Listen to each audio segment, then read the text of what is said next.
Morning friends. तो जैसे कि हम पिछले क्लास में देखे थे, शाही बंदोबस्त देख लिए थे, स्थायी बंदोबस्त, रजतवाड़ी, मालवाड़ी बंदोबस्त। इसके बाद हम आंग्ल मैसूर युद्ध भी देख लिए थे, सॉरी लॉर्ड डलहौजी की प्रतिनिधि भी देख लिए थे। आज हम देखेंगे 1857 की क्रांति, जो कि भारत के इतिहास में एक महत्वपूर्ण भूमिका रखती है। 1857 की क्रांति। तो 1857 क्रांति का कारण क्या था, पहले हम देखते हैं इसका स्वरूप क्या था, मतलब किसने क्या क्या बोला है, उससे भी क्वेश्चन आता है। तो हम इसका देख लेते हैं कि इसका स्वरूप क्या क्या था। इसका स्वरूप पहले देखते हैं। 1857 क्रांति का स्वरूप क्या था, यानी किसने क्या क्या कहा है। तो पहले यहाँ पे देखेंगे सैनिक विद्रोह। इसको सैनिक विद्रोह किसने कहा है, सैनिक विद्रोह। इसको सैनिक विद्रोह किसने किया है, तो सर जॉर्ज लॉरेंस,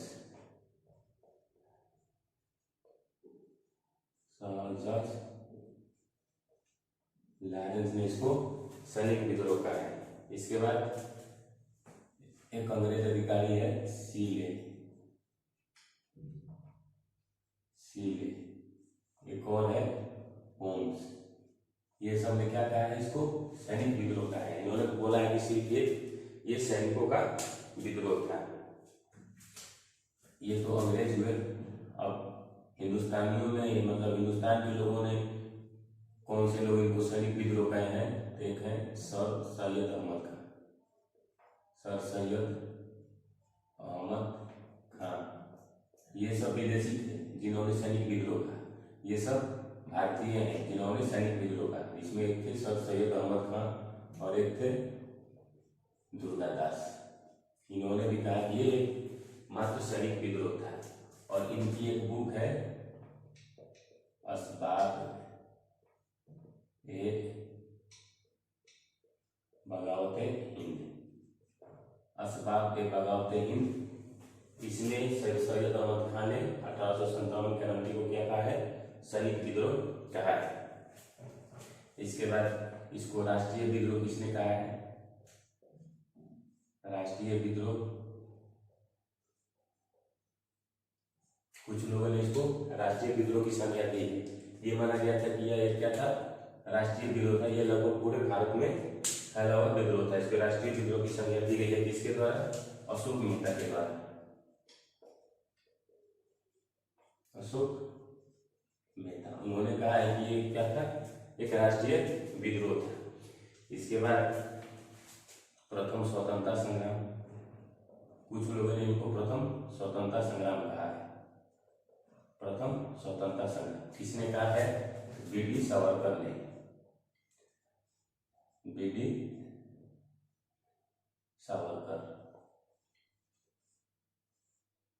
सावरकर ने इसको क्या कहा है, प्रथम स्वतंत्रता संग्राम कहा है। उनका एक बुक था the Indian war of independence, book the Indian war of independence, the Indian war of independence. इसी बुक में 1857 क्रांति को क्या बोला गया है, प्रथम स्वतंत्रता संग्राम। और ये बुक कहाँ छपी थी, हालैंड में। ये बुक हालैंड में छपी थी। इसके बाद कुछ और ब्रिटिश यानी अंग्रेज अधिकारी मान लीजिए, इसमें एक ने कहा है हिंदू मुस्लिम षड्यंत्र। कुछ लोगों ने बोला कि हिंदू मुस्लिम षड्यंत्र है। किसने कहा है, ये आउटरम ने कहा है। हिंदू मुस्लिम षड्यंत्र किसने कहा है, तो आउटरम और टेलर। इसने क्या किया है कि एक हिंदू मुस्लिम षड्यंत्र था 1857 की क्रांति। इसके बाद एक ने कहा है बर्बरता और सभ्यता के बीच लड़ाई। वो भारतीयों को क्या बोल रहे हैं कि बर्बर है लोग, इन लोगों को नैतिकता नहीं है। और अपने आप को कैसे बता रहे थे, शब्द लोग बता रहे थे, कौन, ब्रिटिश। तो बर्बरता और सभ्यता के बीच लड़ाई ये किसने कहा है, टी.आर. होम्स। किसने कहा है, टी.आर. होम्स ने कहा है, बर्बरता और सभ्यता के बीच लड़ाई। इसके बाद एक ने कहा कि धर्मांधों का ईसाइयों के विरुद्ध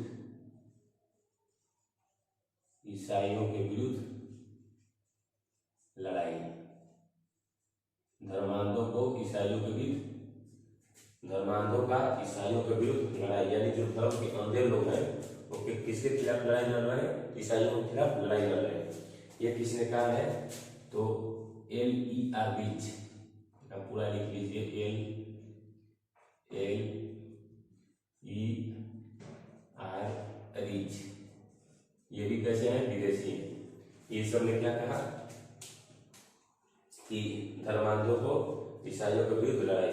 और ये क्वेश्चन पूछा गया है, ये भी पूछा गया है, और ये हिंदू मुस्लिम षड्यंत्र वाला भी पूछा गया कि हिंदू मुस्लिम षड्यंत्र इसको किसने बताया था, तो आउटरम और टेलर ने। बर्बरता और सभ्यता के बीच लड़ाई किसने बताया था, होम्स ने।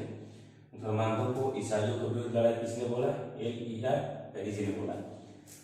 तो ये तो इसके स्वरूप के बारे में था। पहला सैनिक विद्रोह किसने कहा है, सर जॉर्ज लॉरेंस, सीले और होम्स, तीन लोग थे। इन्होंने क्या बोला, सैनिक विद्रोह। ये कैसे थे, ये विदेशी थे। इसके बाद दो भारतीय हैं, दुर्गादास और सर सैयद अहमद, उन्होंने भी बोला कि यह एकमात्र सैनिक विद्रोह था। सर सैयद अहमद की बुक कौन सी है, बगावत-ए-हिंद। इसके बाद इसको राष्ट्रीय विद्रोह किसने कहा है, अशोक मेहता ने इसको क्या बोला है, राष्ट्रीय विद्रोह था। इसके बाद प्रथम स्वतंत्रता संग्राम या सुनियोजित स्वतंत्रता संग्राम किसने बोला है, बी.डी. सावरकर ने।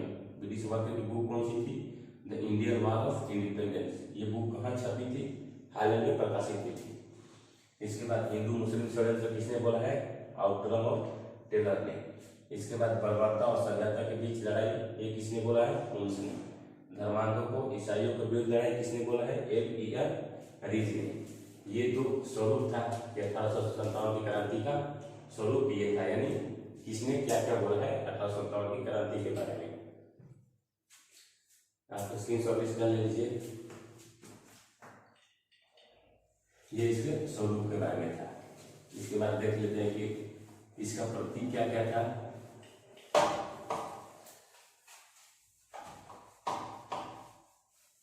इसके बाद हम इसका कारण देखेंगे।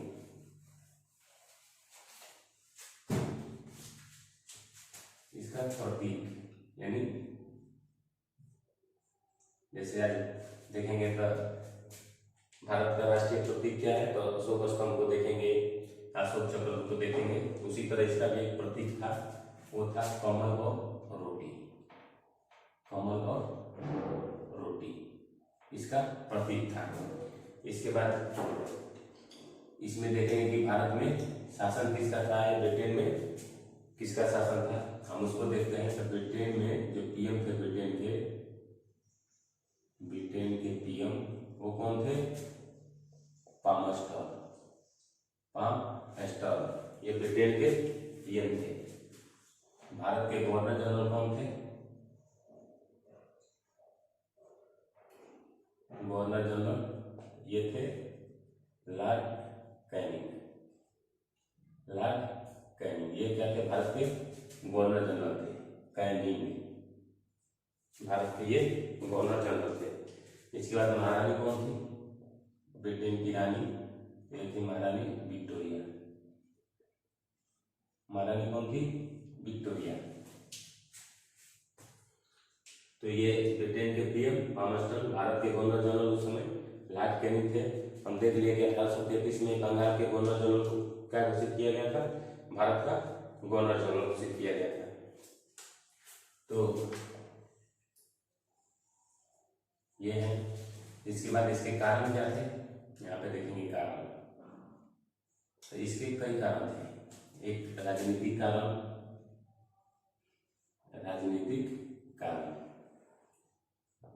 पहला देखेंगे राजनीतिक कारण क्या क्या है। राजनीतिक कारण, उसके बाद धार्मिक कारण, और देखिएगा तो आर्थिक कारण, सामाजिक काम, बहुत सारे काम थे। तो राजनीतिक काम में देखेंगे तो पहले क्या था इसमें, बेलेजिली की सहायक संधि। ये हम आपको बता चुके हैं, जब आंग्ल मैसूर युद्ध बता रहे थे, आंग्ल मराठा युद्ध, उसमें भी सहायक संधि के बारे में बता चुके हैं कि ये लोग क्या करते थे कि जो भी भारतीय राजा थे उनके दरबार में ये लोग अपना एक रेजिडेंट नियुक्त करते थे, और उस रेजिडेंट की नियुक्ति के माध्यम से ये लोग क्या करते थे कि उस राजा पे दबाव बनाते थे कि जैसा हम चाहें आप वैसा कानून बनाएं। इसके बाद ये राजा के दरबार में उनको बोलते थे कि आपको सैनिक नहीं रखना है, उनके सैनिक के बदले ये खुद अपनी सैनिक रखते थे, कौन, अंग्रेज, और अपनी सैनिक रखकर उनसे क्या लेते थे, बदले में खर्च लेते थे। तो एक तो हो गया सहायक संधि। दूसरा क्या था, डलहौजी की हड़प नीति। डलहौजी की हड़प नीति का मतलब, जैसे ये क्या करता था कि किसी भी क्षेत्र में कुशासन का आरोप लगाकर या कुछ ना कुछ, जैसे गोद लेना पड़ा था, दत्तक पुत्र का आरोप लगाकर ये क्या करता था कि उस राज्य को अपने ब्रिटिश के अधीन में मिला लेता था, ब्रिटिश के अधीन क्षेत्र में मिला लेता था। तो इसने क्या किया कि डलहौजी की हड़प नीति में ये अवध पर कुशासन का आरोप लगाकर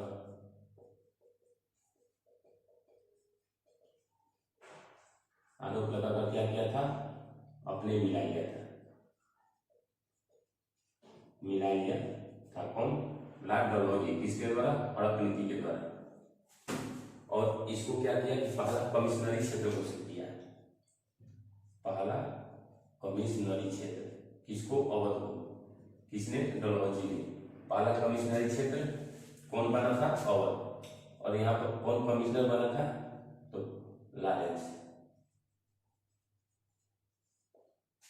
लॉरेंस को क्या किया, पहला कमिश्नर नियुक्त कर दिया। इसका पूरा नाम लिखना है तो लिख लीजिए, हेनरी लॉरेंस, क्योंकि इसमें बहुत सारे, एक पैट्रिक लॉरेंस भी होंगे, एक हेनरी लॉरेंस भी होंगे, उसमें कंफ्यूजन होगा। तो इसमें हेनरी लॉरेंस को क्या किया, पहला कमिश्नर नियुक्त कर दिया, कहाँ का, अवध का। इसके बाद इसमें एक कमीशन बनाया था, डलहौजी ने एक कमीशन बनाया था, इनाम कमीशन।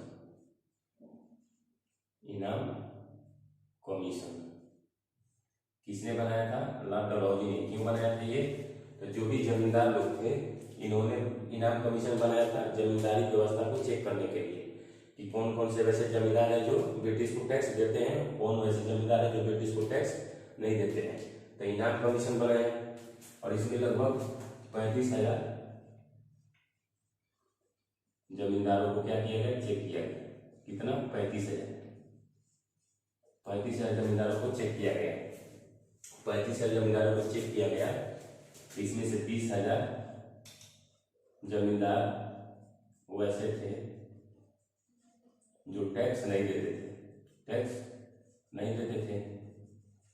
सिर्फ 35,000 में 20,000 थे, सिर्फ 15,000 जो थे वो टैक्स देते थे। और ये ज्यादातर जमींदार कहाँ के थे, महाराष्ट्र यानी बंबई क्षेत्र के थे। तो 20,000 जमींदार टैक्स नहीं देते थे। तो ये क्या किया डलहौजी ने कि इन जमींदारों से जमींदारी छीन ली। जमींदारी छीन कर इस 15,000 वाले लोगों को दे दिया। जब ये 20,000 जब बेजमींदार हो गए, यानी इनसे जमींदारी छीन ली गई, तो ये लोग क्या हो गए, अंग्रेजों के खिलाफ हो गए। अंग्रेजों के खिलाफ हो गए। कौन, ये जो 20,000 जमींदार थे, किसके थ्रू, इनाम कमीशन के थ्रू। तो ये लोग भी क्या किए, 1857 क्रांति में ये लोग भारतीयों का सहयोग करने लगे, जमींदार लोग। तो ये था राजनीतिक कारण, आप इसका स्क्रीनशॉट ले लीजिए। प्रतीक क्या था, कमल प्रतीक। ब्रिटेन का पीएम कौन था, पामेस्टन। भारत का गवर्नर जनरल लॉर्ड कैनिंग। महारानी कौन थी, विक्टोरिया। इसका कारण क्या था, पहला था राजनीतिक कारण। राजनीतिक कारण में पहला वेलेस्ली की सहायक संधि, डलहौजी की हड़प नीति, इसके बाद इनाम कमीशन। इसके बाद इसका दूसरा कारण है आर्थिक कारण। देखते हैं,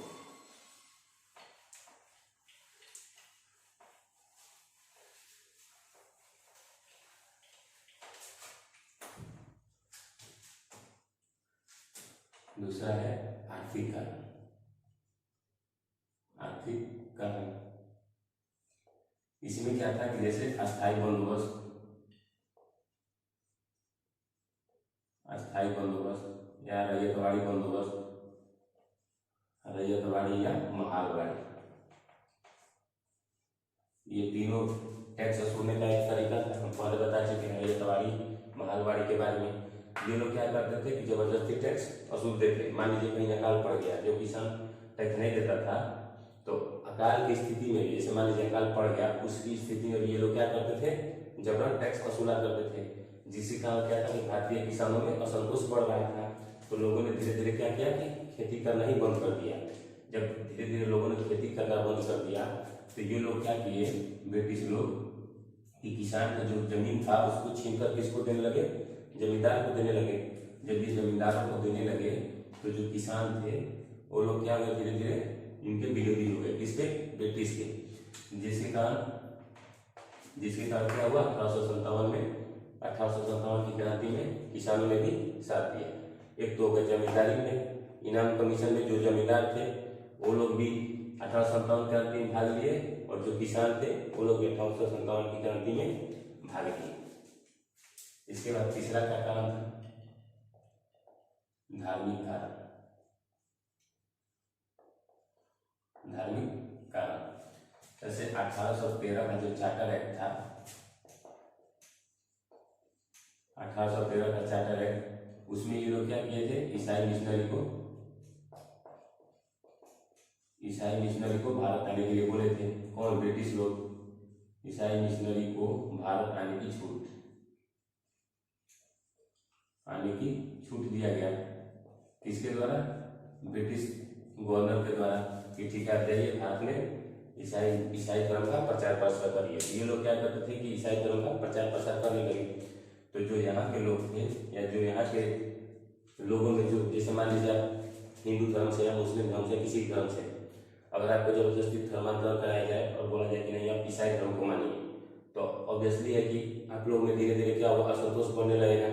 तो उसी तरह पहले के लोग भी क्या थे, जब ये ईसाई मिशनरियों को भारत आने की छूट दी गई और जब ये यहाँ भारत में प्रचार प्रसार करने लगे, तो धीरे धीरे क्या हुआ, भारतीयों में असंतोष बढ़ते गया। जब भारतीयों में असंतोष बढ़ते गया तो ये लोग भी क्या हुए,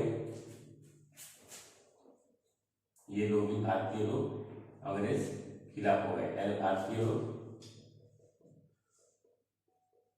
अंग्रेजों के खिलाफ हो गए। क्योंकि अब किसी भी समाज में जाकर वहाँ के सामाजिक जो धारणा है उसको चेंज करिएगा, तो बस भी उन लोगों को क्या होगा कि आपके खिलाफ, धीरे धीरे लोग आपके खिलाफ होते जाएंगे। तो ये लोग क्या किए कि उनके धर्म पे ही चोट पहुंचाने लगे। कौन, ब्रिटिशर्स लोग। तो जिसके कारण क्या हुआ, भारतीय लोग अंग्रेजों के खिलाफ हो गए और 1857 क्रांति में भाग लिए। इसके बाद ये लोग क्या किए कि एक कानून बनाया था, 1856 के आसपास एक कानून बनाया था, जिसको बोलते हैं 1850 में एक कानून बनाया था, लेक्स लोकी कानून। लेक्स लोकी कानून, जिसको बोलते हैं लेक्स लोकी कानून, या इसको बोलते हैं धार्मिक अयोग्यता का कानून। इसको बोलते हैं धार्मिक अयोग्यता का कानून।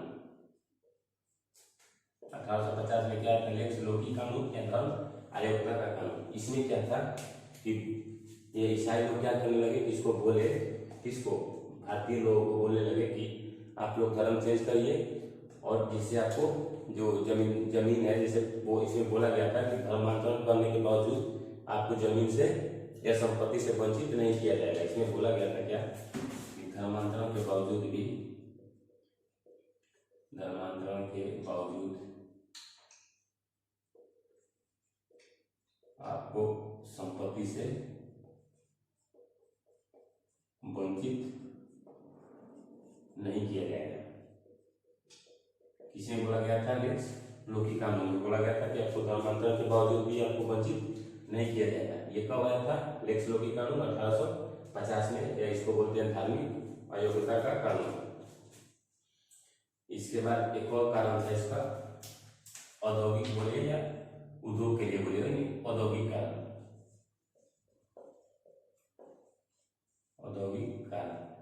बहुत गंदे मान लीजिए। इसमें क्या था औद्योगिकरण में कि उधर ब्रिटिश में औद्योगिक क्रांति हो चुकी थी, इंडस्ट्रियलाइजेशन हो चुका था कहाँ, ब्रिटेन में।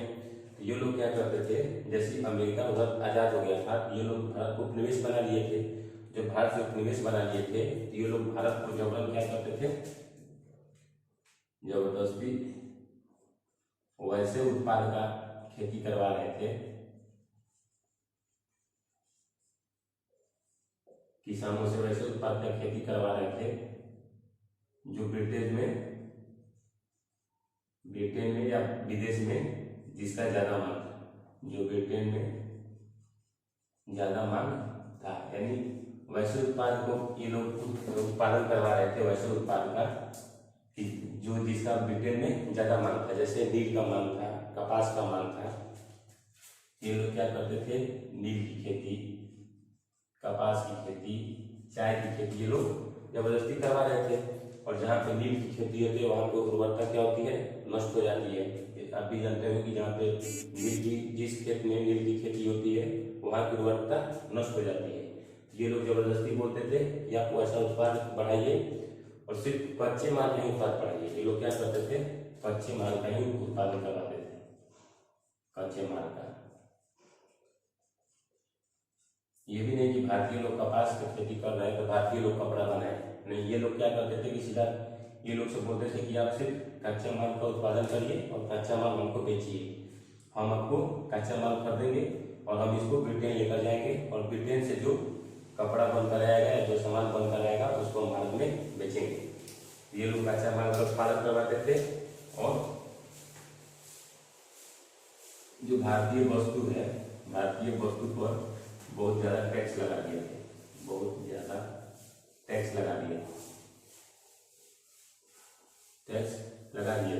जब भारतीय वस्तु पर टैक्स लगाते, बहुत ज्यादा टैक्स लग गया तो भारतीय वस्तु क्या हो गई, महंगी हो गई। एक तो भारतीय वस्तु महंगी हो गई तो लोग खरीदार होंगे नहीं भारतीय वस्तु का, तो लोग क्या करते थे कि ये लोग ज्यादा से ज्यादा इंग्लैंड का ही माल खरीदते थे। जो इंग्लैंड में सामान बनता था, एक तो मशीन से बन रहा है, मशीन से बना हुआ कोई भी चीज अच्छा लगेगा, खूबसूरत लगेगा, लेकिन हाथ की अपेक्षा। तो ब्रिटेन में तो मशीन से बनता था, वो खूबसूरत भी होता था। और ये लोग भारतीय वस्तु पर टैक्स भी लगा दिए। जैसे ये लोग रेशम पे, रेशमी वस्त्र पे कितना 90% तक टैक्स लगा दिए थे। सोच लीजिए कि 100 रुपए का सामान है, ये लोग 190 रुपए का हो गया, 190 रुपए का हो गया। ये मान लीजिए भारतीय सामान है जो 190 रुपए का मिल रहा है और एक ब्रिटेन का सामान है वो मान लीजिए 120 रुपए में मिल रहा है, 120 रुपए में। तो लोग कौन सा सामान खरीदेंगे, ये वाला सामान खरीदेंगे, ये वाला सामान नहीं खरीदेंगे, भारतीय सामान नहीं खरीदेंगे। तो जब लोग भारतीय सामान नहीं खरीदे, जब नहीं खरीदते थे, ये लोग धीरे धीरे क्या होने लगे, भारतीय जो भारतीय लोग थे उनमें धीरे धीरे असंतोष बढ़ने लगा। जब धीरे धीरे असंतोष बढ़ने लगा, ये लोग क्या हो गए, जो लोग भारत में उद्योग धंधा करते थे ये लोग अंग्रेजों के खिलाफ हो गए। जब अंग्रेजों के खिलाफ हो गए तो ये लोग इस 1857 क्रांति में बोले कि हम भी, मतलब जो भी औद्योगिक लोग थे वो लोग भी बोले कि हम 1857 क्रांति में क्या करेंगे, भाग लेंगे। इसके बाद एक और कारण था, सैनिक कारण। मेन कारण था ये सैनिक कारण।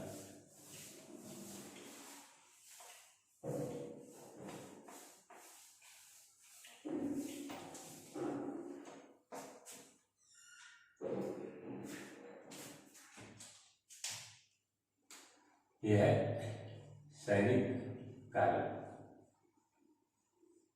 सैनिक कारण, सैनिक काल में क्या था कि जो अंग्रेज कारतूस इस्तेमाल करते थे, जैसे देखे होंगे कारतूस जो, तो उसको पहले कारतूस कैसा लगाया जाता था, उसको मुंह से ऐसे ऊपर में उसका कवर बना होता था, उसको ऐसे मुंह से नोचा जाता था।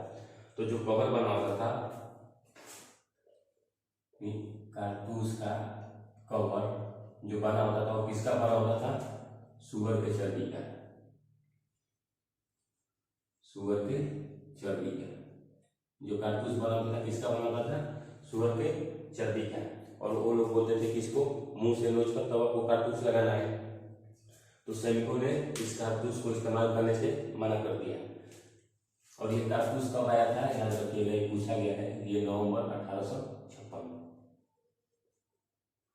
नवंबर 1856 में इस कारतूस को सैनिकों में शामिल किया गया, नवंबर 1856 में।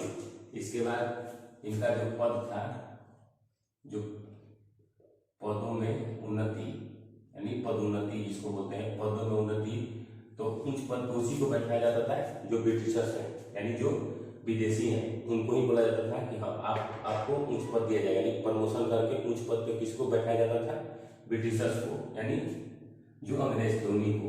और भारतीयों को पदोन्नति नहीं दी जाती थी, पदोन्नति नहीं दी जाती थी। इसके बाद भारतीय सैनिक का वेतन भी कम था, किसका, भारतीय सैनिक का। इसके बाद सैनिक का जो अनुपात था, सैनिक का अनुपात को कितना था, 5:1, 5:1 था। इसके बाद 1854 में डाकघर अधिनियम आया, डलहौजी के समय डाकघर अधिनियम। इन्होंने क्या किया कि भारतीय सैनिकों को पत्र लिखने पर मना कर दिया, भारतीय सैनिक को पत्र लिखने पर मना कर दिया। किसने, डलहौजी ने। किस कानून के तहत, डाकघर अधिनियम के तहत। जिसके कारण क्या हुआ, भारतीय सैनिकों में भी असंतोष की भावना बढ़ गई। तो ये मेन कारण थे, एक तो राजनीतिक कारण, फिर धार्मिक कारण, फिर सामाजिक कारण, फिर आर्थिक कारण, फिर औद्योगिक कारण, फिर सैनिक कारण। इसके बाद हम देखते हैं, इसको मिटा देते हैं।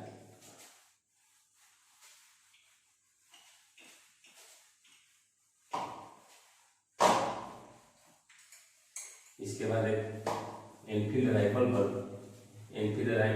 दिया गया किसको, सैनिकों को दिया गया एनफील्ड राइफल और कारतूस। ये था तत्कालिक कारण। ये बीपीएससी में पूछा गया है कि 1857 का तत्कालिक कारण क्या था, तब इसका कारण था एनफील्ड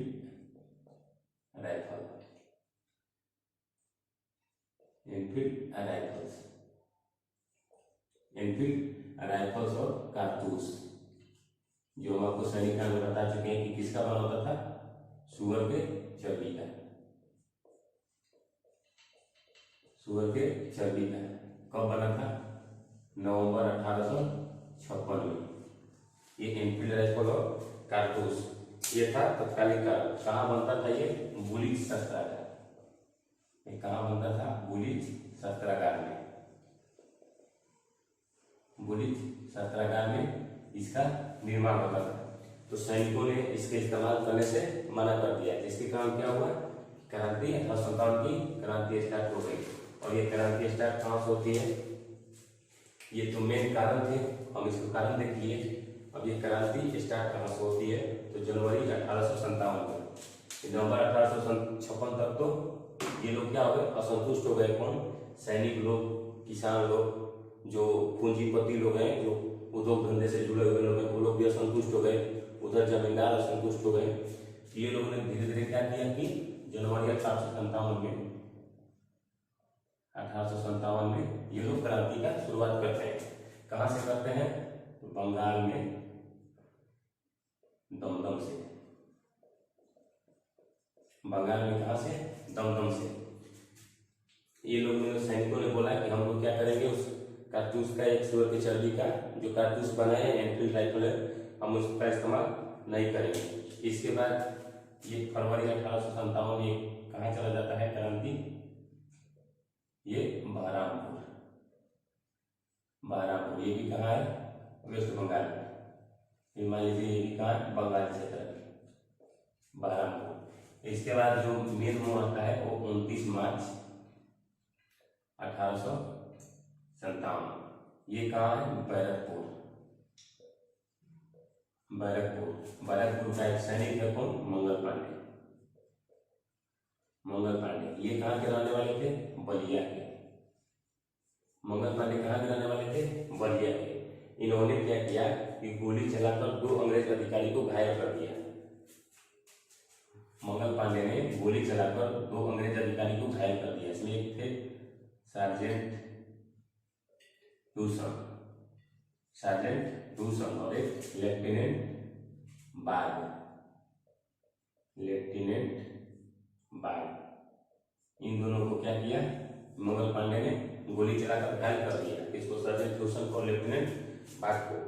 तो सर्जेंट ह्यूसन ने क्या किया कि आदेश दिया कि आप मंगल पांडे को गिरफ्तार करिए। इसने आदेश दिया। किसको दिया?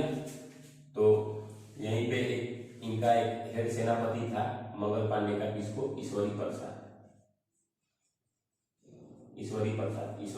प्रसाद को आदेश दिया। किसने? ह्यूस्टन ने। या क्या करिए? मंगल पांडे को गिरफ्तार करिए।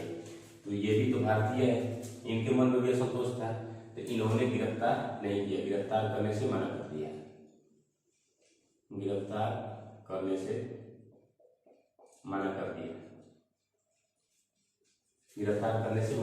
किसने? ईश्वरी प्रसाद ने। इसके बाद एक और मुस्लिम सैनिक है शेख पलटू। इनकी मदद से ये क्या करते हैं कि धोखाधड़ी कर लेते हैं भारतीयों के साथ। तो इनकी मदद से क्या होता है कि मंगल पांडे को गिरफ्तार कर लिया जाता है। शेख पलटू की मदद से मंगल पांडे को गिरफ्तार कर लिया जाता है और 8 अप्रैल को 1857 को फांसी दी जाती है। किसको? मंगल पांडे। 8 अप्रैल 1857 को मंगल पांडे को फांसी दे दी जाती है। किसकी मदद से? शेख पलटू की मदद से। इसके बाद 6 मई 1857, 6 मई, डेट भी उतना याद मत रखिएगा क्योंकि डेट बहुत कंफ्यूजिंग है, बहुत सारा डेट है, उतना डेट पूछता भी नहीं है। 6 मई 1857 को कहाँ हुआ? मेरठ में भी सैनिकों ने मना कर दिया कि हम भी एनफील्ड राइफल का और कारतूस का इस्तेमाल नहीं करेंगे क्योंकि उसमें शुगर की चर्बी लगी है। तो 6 मई 1857 को मेरठ के सैनिकों ने मना कर दिया। इसने क्या किया कि अंग्रेजों ने 85 सैनिकों को गिरफ्तार कर लिया। 85 सैनिकों को गिरफ्तार कर लिया। किसने? अंग्रेजों ने। और 85 सैनिकों पर 10 साल की सजा हुई। 10 साल की सजा हुई। किस पे? 85 सैनिकों पे। तो बाकी जो सैनिक थे मेरठ में, उन्होंने क्या किया कि 10 मई को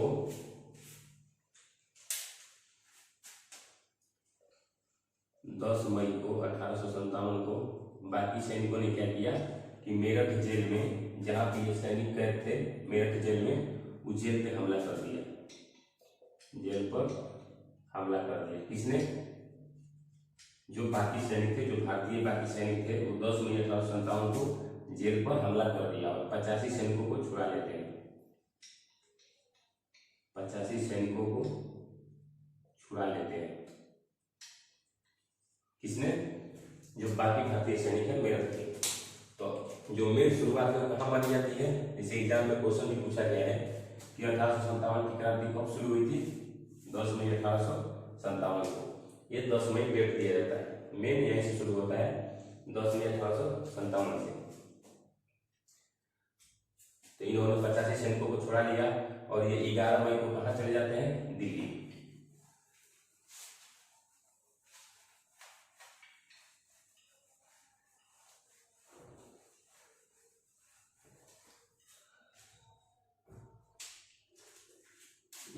मई को ये लोग कहाँ चले जाते हैं? दिल्ली। कौन? मेरठ के जो सैनिक हैं। जब 11 मई को ये लोग दिल्ली चले जाते हैं, ये लोग दिल्ली पर कब्जा कर लेते हैं। कौन? सैनिक। और 12 मई को बहादुर शाह जफर से मिलते हैं। बहादुर शाह जफर, यही क्या था? अंतिम मुगल बादशाह था। बहादुर शाह जफर या बहादुर शाह सेकंड इसको बोलते हैं। ये कहाँ था? दिल्ली में अंतिम मुगल बादशाह। 12 मई को ये लोग कहाँ चले जाते हैं? दिल्ली। और दिल्ली में हमला करके बहादुर शाह जफर को अपना नेता चुनते हैं और इनसे बोलते हैं कि आप 1857 की क्रांति का क्या करिए? अगुवाई करिए। एक कोई होना चाहिए ना कि जो मेन जो फ्रंट लीडर जिसको बोलते हैं, कि आप सामने आप रहिए, कोई मेन लीडर रहिए, बाकी आपके पीछे सारे सैनिक रहेंगे। तो इनको वहां का अगुवाई नियुक्त कर दिया, कहाँ का, दिल्ली का। तो दिल्ली में हर्सन निकोलसन एक अंग्रेज अधिकारी है। इसने क्या किया कि बहादुर शाह जफर को गिरफ्तार कर लिया,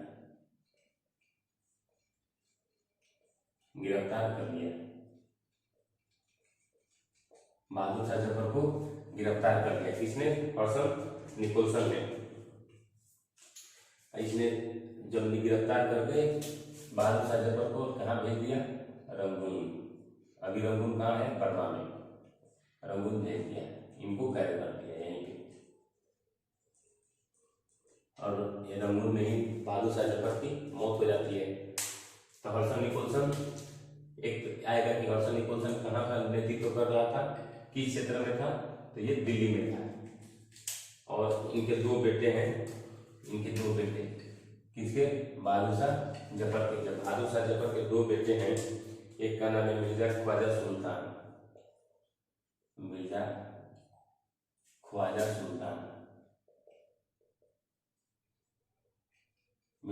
सुल्तान, और एक और इनके बेटे हैं मिर्जा मुगल।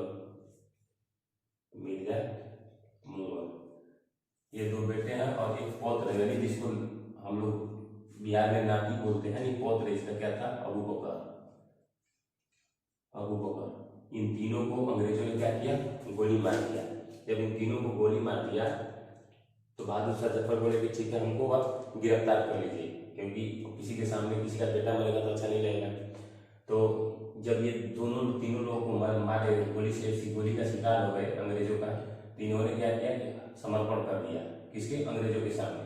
और इनको रंगून गिरफ्तार करके रंगून भेज दिया गया। तो इस तरह से ये तो क्रांति दिल्ली में हो गई।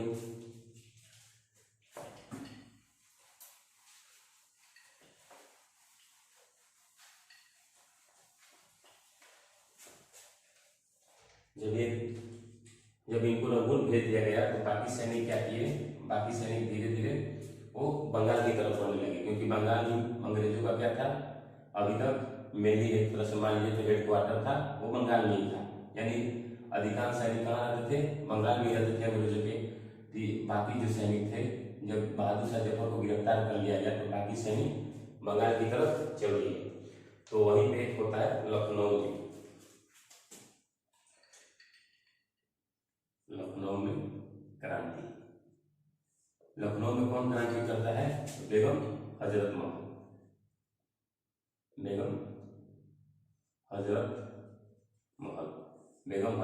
इनको बोला जाता है महक परी के नाम से जाना जाता है। किसको, बेगम हजरत महल को। ये कौन थी, तो ये जो अवध का अंतिम नवाब था, वाजिद अली शाह की बीवी थी।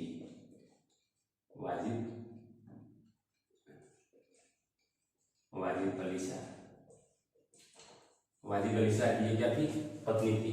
इन्होंने क्या किया कि जब अवध में उन्होंने कुशासन का आरोप लगाया, इसमें बेगम जी ने, और उसको अपने क्षेत्र में मिला लिया, तो बेगम हजरत महल ने क्या किया कि अंग्रेजों के लखनऊ में 1857 की क्रांति में भाग लेती है।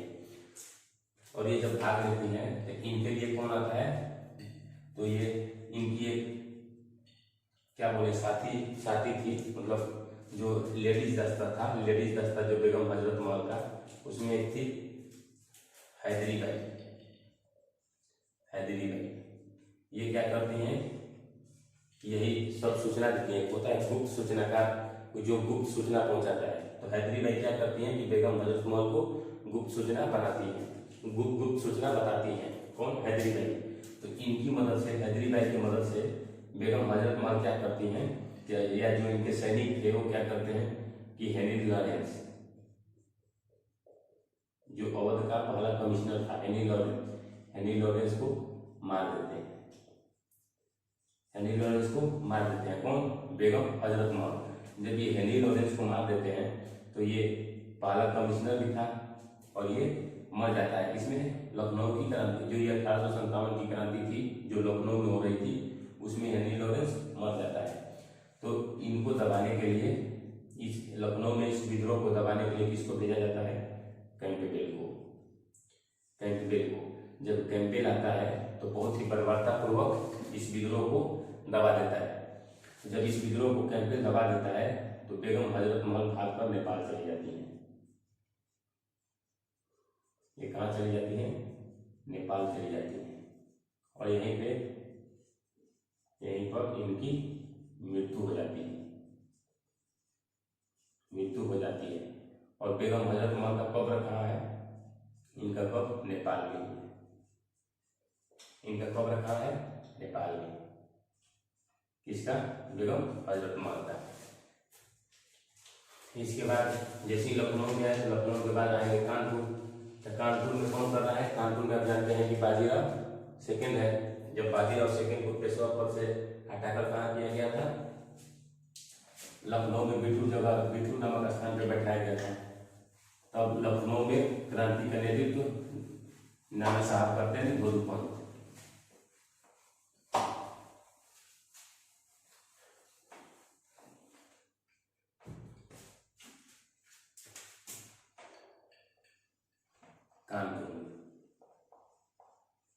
कानपुर में क्रांति।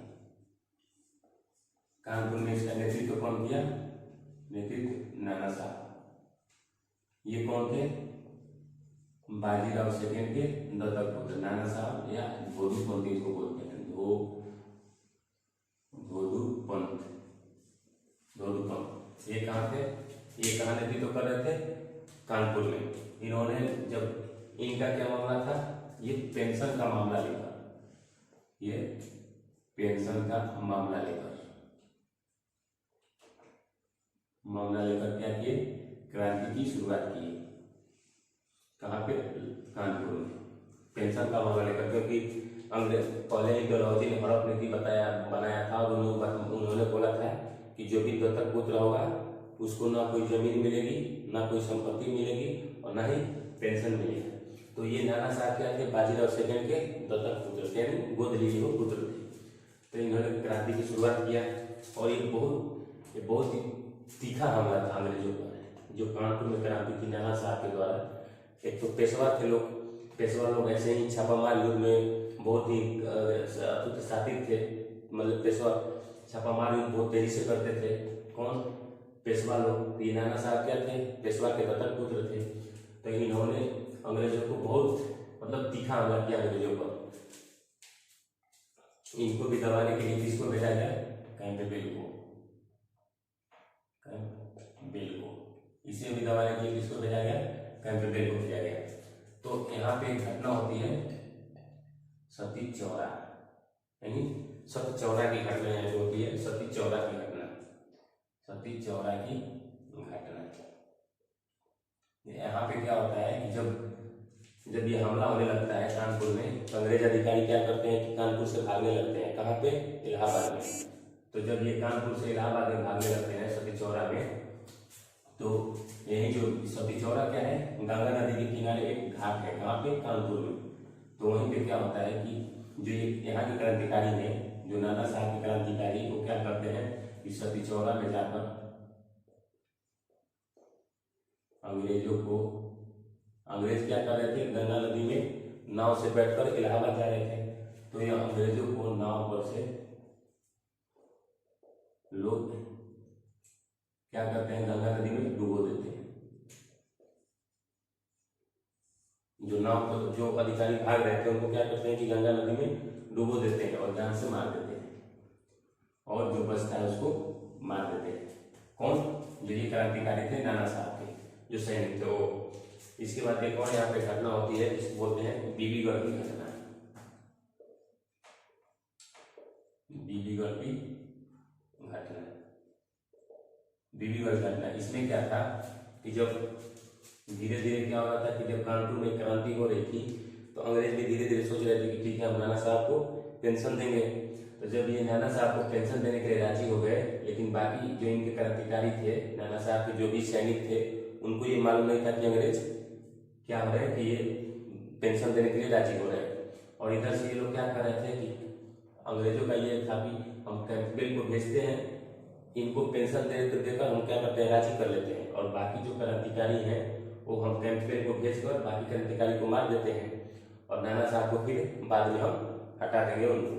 तब अंग्रेजों की नीति ये थी, लेकिन इधर से कैंपबेल को भी भेज रहे हैं ये हमला करने के लिए किस पे, क्रांतिकारियों पे, और इधर नाना साहब को मना भी रहे हैं। तो नाना साहब मान गए कि चलिए ठीक है, हम क्या करेंगे, हम कैंसिल करते हैं, हम क्रांति को इसे बंद करते हैं, कहाँ पे, कानपुर में। लेकिन उनको ये पता नहीं था कि ये इधर से कैंपबेल को भी भेज रहे हैं विद्रोह को दबाने के लिए। तो उन्होंने क्या किया, नाना साहब ने, कि जो भी अंग्रेज बचे थे उनको क्या किया कि एक बीबीगढ़ में एक ऐसी किला टाइप का बनाया, एक किला टाइप का बना दिया, कहाँ, बीबीगढ़ में, और वहीं पे जो अंग्रेज बच्चे थे और औरतें थी उनको रख दिए, कहाँ, बीबीगढ़ में। तो बाकी बचे अंग्रेजों तथा बच्चों एवं स्त्रियों को, जो अंग्रेजी स्त्रियां थी उनको यहीं पर रखा गया,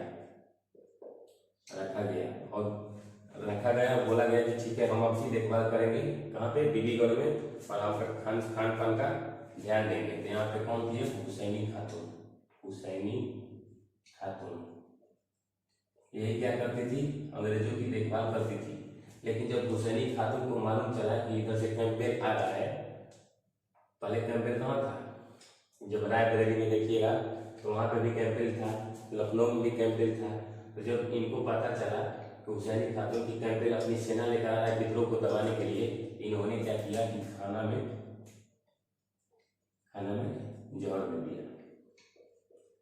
खाना में जहर देकर बाकी जो अंग्रेज थे सबको मार दिया। किसने, हुसैनी खातून ने। तो कैंपबेल आया, जब कैंपबेल को पता चला कि सारे अंग्रेज एक किला में बंद होकर सारे अंग्रेजों को मार दिया गया है, किसके द्वारा, नाना साहब के द्वारा। तो इन्होंने बहुत ही बर्बरतापूर्वक हमला किया, कहाँ पे, नाना साहब पे। जब यहाँ नाना साहब पे हमला किया तो नाना साहब ये भी कहाँ भाग जाते हैं, नेपाल, ये भी नेपाल भाग जाते हैं। और एक बरगद का पेड़ है, अभी भी लखनऊ में देखिएगा तो बरगद का पेड़, कानपुर में देखिएगा तो बरगद का पेड़ है। उस बरगद के पेड़ पर 133 लोगों को फांसी दी गई थी, कहाँ पे, कानपुर में। तो इस तरह से कानपुर का भी विद्रोह को किसने कुचल दिया, कैंपबेल ने कुचल दिया। इसके बाद ये विद्रोह धीरे धीरे बढ़ते हुए कहाँ पहुंचा, झांसी।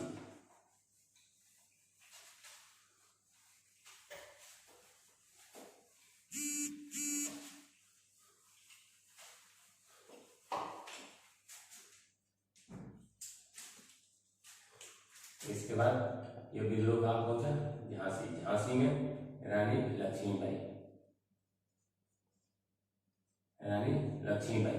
ये किसके साथ मिलकर, तात्या टोपे के साथ मिलकर अंग्रेजों के खिलाफ क्या कर रहे हैं, 1857 क्रांति में लड़ाई लड़ रही है। रानी लक्ष्मीबाई, इनको महलपरी के नाम से जाना जाता है, या इनको मणिकर्णिका के नाम से जाना जाता है। किसको, लक्ष्मीबाई को, या इनको मनु बोला जाता है, लक्ष्मीबाई को मनु बोला जाता है। तो यहाँ पे महलपरी, मणिकर्णिका या मनु, इनको बोला जाता है। ये किन की विधवा थी, गंगाधर राव की, ये गंगाधर राव की विधवा थी, गंगाधर राव की विधवा थी। यहाँ पे भी इन्होंने भी क्रांति की शुरुआत किया। तो यहाँ पे एक युद्ध होता है अंग्रेजों के साथ, कोटा सराय का युद्ध होता है। इनके साथ, रानी लक्ष्मीबाई और अंग्रेजों के साथ कोटा सराय का युद्ध होता है। और ये 17 जून 1858 को मारी जाती है। कौन, रानी लक्ष्मीबाई। और इनको कौन मारा, सर ह्यूरोज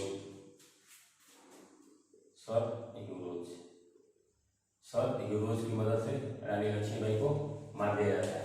तो इस तरह से ये झांसी में था। इसके बाद धीरे धीरे ये विद्रोह कहाँ आता है, बिहार में आता है।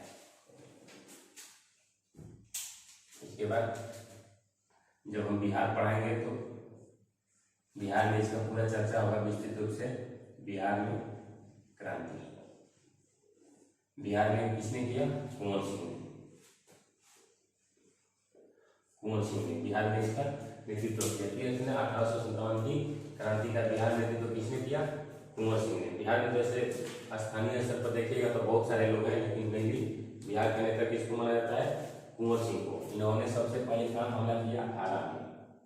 जब आरा में हमला किया तो इन्होंने डनवर को, कैप्टन डनवर था उस समय, आरा का कौन कैप्टन था? कैप्टन डनवर। उनको मार देता है। उनको कुंवर सिंह क्या करते हैं? मार देते हैं। ये कुंवर सिंह की सेना क्या करती है? कैप्टन डनवर को मार देती है। फिर ये धीरे धीरे बढ़ते हैं। जब कैप्टन डनवर मर जाता है, इन्होंने आरा में क्या किया? आरा में समानांतर सरकार की स्थापना। समानांतर सरकार का स्थापना किया। किसने?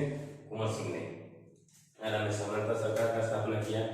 इसके बाद ये जब आरा से जाते हैं तो आरा से फिर ये कहाँ चले जाते हैं? कानपुर। जब कानपुर जाते हैं तो ये तात्या टोपे से मिलते हैं। तात्या टोपे से कहाँ मिलते हैं? कालपी में। तात्या टोपे से कहाँ मिलते हैं? कालपी में मिलते हैं। और ये क्वेश्चन पूछा गया है कि कुंवर सिंह तात्या टोपे से कहाँ मिलते हैं? कालपी में मिलते हैं।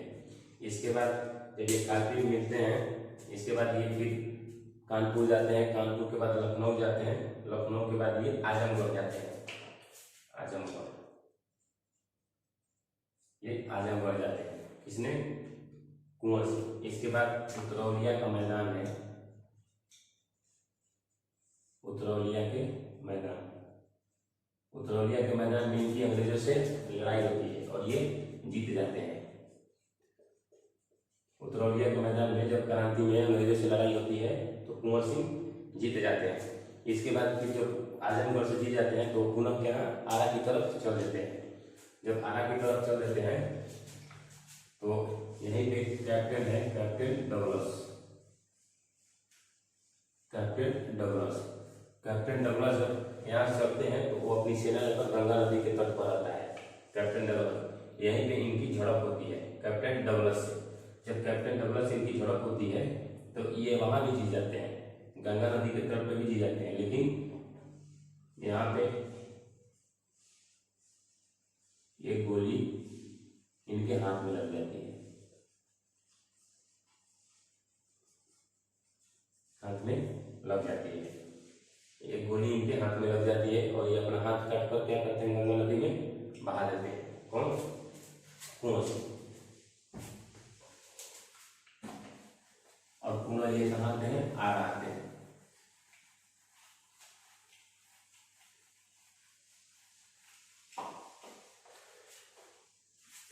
जब ये आरा आते हैं तो 26 अप्रैल 1858 को इनकी क्या होती है? मृत्यु हो जाती है। मृत्यु हो जाती है किनकी? कुंवर सिंह की। 26 अप्रैल 1858 को इनकी मृत्यु हो जाती है। इसके बाद इनके भाई हैं, इनके भाई अमर सिंह। अमर सिंह नेतृत्व करते हैं किसका? 1857 की क्रांति का। इनके भाई अमर सिंह नेतृत्व करते हैं और इनको अंग्रेजों ने पकड़कर कहाँ भेज दिया? गोरखपुर। इनको गोरखपुर भेज दिया। किनको? अमर सिंह। तो अमर सिंह को भेज दिया गोरखपुर। यहीं पे अमर सिंह की मौत हो जाती है। यहीं पे अमर सिंह की मृत्यु हो जाती है। तो इस तरह से हम लगभग देख लिए मुख्य मुख्य जो क्षेत्र थे हम देख लिए। लेकिन ये क्रांति क्या थी?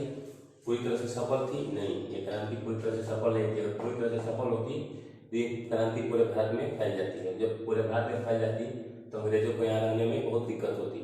तो ये क्रांति बहुत सीमित क्षेत्र में थी, तो इसीलिए इसका परिणाम देखिएगा तो लगभग असफल ही माना जाता है। लेकिन ये एक महत्वपूर्ण क्रांति थी भारत के इतिहास में।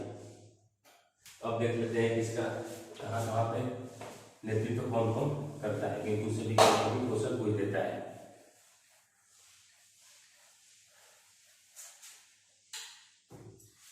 इसको देखिए बनारस में, बनारस या इलाहाबाद। इलाहाबाद में लियाकत अली। बनारस इलाहाबाद में इसमें कौन नेतृत्व करता है? लियाकत अली। बरेली में बख्त खान इसका नेतृत्व करता है 1857 की क्रांति का। इसके बाद ग्वालियर में तात्या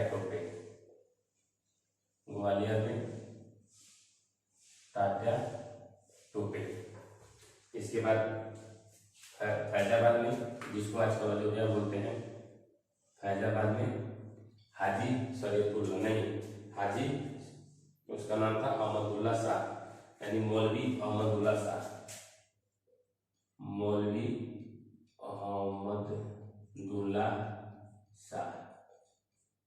और अंग्रेजों को सबसे ज्यादा किसी ने परेशान किया तो मौलवी अहमदुल्ला शाह ने, इन्होंने नीचे सर्वाधिक परेशान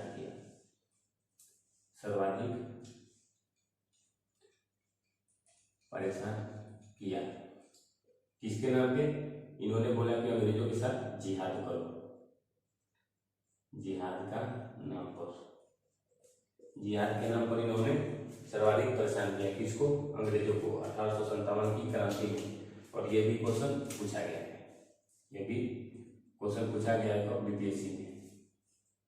इस सर्वाधिक परेशान किसने किया? तो मौलवी अहमदुल्ला शाह ने सर्वाधिक परेशान किया। इसके बाद हम इसका देखते हैं असफलता का कारण।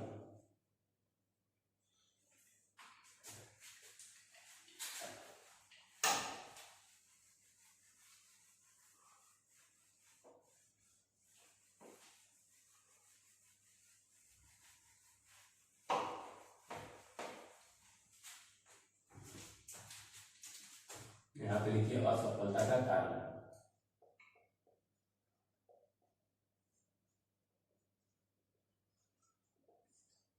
असफलता का कारण पहला हो गया सीमित क्षेत्र का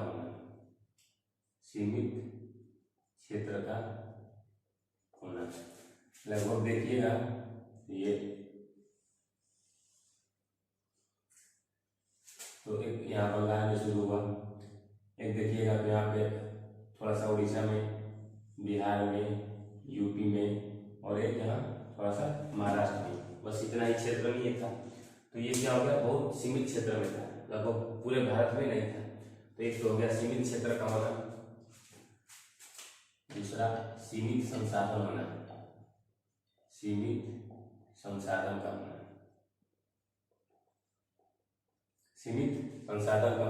यानी संसाधन की क्या थी? सीमित थी। एक सीमित क्षेत्र का होना, सीमित संसाधन का होना, तीसरा संगठन का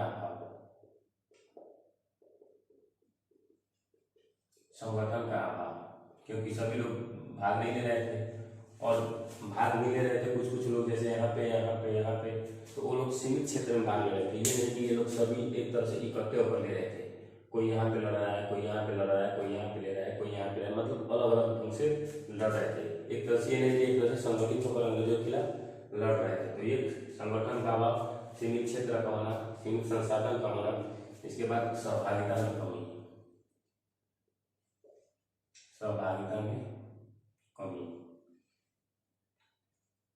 यानी सभी लोग सहमत नहीं थे। यानी ये नहीं कि सभी लोग एक साथ होकर, मतलब पूरे भारत के लोग होकर क्या करें कि हम इस क्रांति में भाग लें। इसमें कुछ जैसे जो जमींदार लोग थे वो लोग सोच रहे थे कि हमको अच्छा खासा प्रॉफिट हो रहा है अंग्रेजों के साथ ही रहकर, तो हम अंग्रेजों का इसमें साथ दें। तो सभी लोग भाग नहीं ले रहे थे। इसके बाद और मान लीजिए तो कुछ परिस्थितियाँ भी इनके अनुकूल नहीं थी, तो ये असफलता के कारण थे। इसके बाद परिणाम क्या हुआ इसका? ये तो असफलता हो गया, असफलता का कारण क्या था और इसका परिणाम क्या हुआ इसी युद्ध का? तो इसका परिणाम पहला यही हुआ, कंपनी का शासन समाप्त हो गया। कंपनी का शासन समाप्त। शासन कहाँ गया? सीधा शासन सीधे क्राउन के पास गया, सीधे क्राउन, यानी वहाँ की जो रानी है क्राउन के पास चला गया। जब रानी के पास गया, इसका मतलब वो कहाँ चला गया? ब्रिटिश संसद के हाथ में चला गया।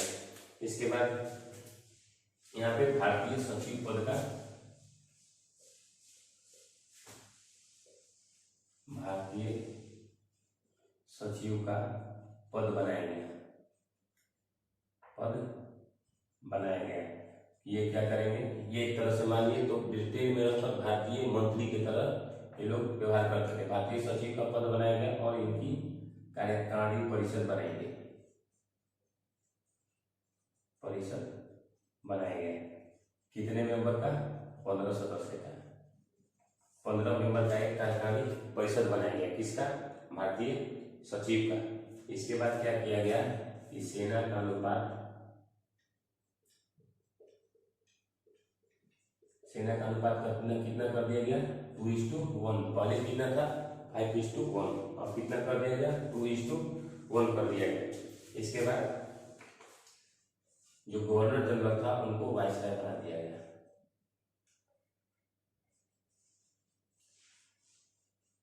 गवर्नर जनरल को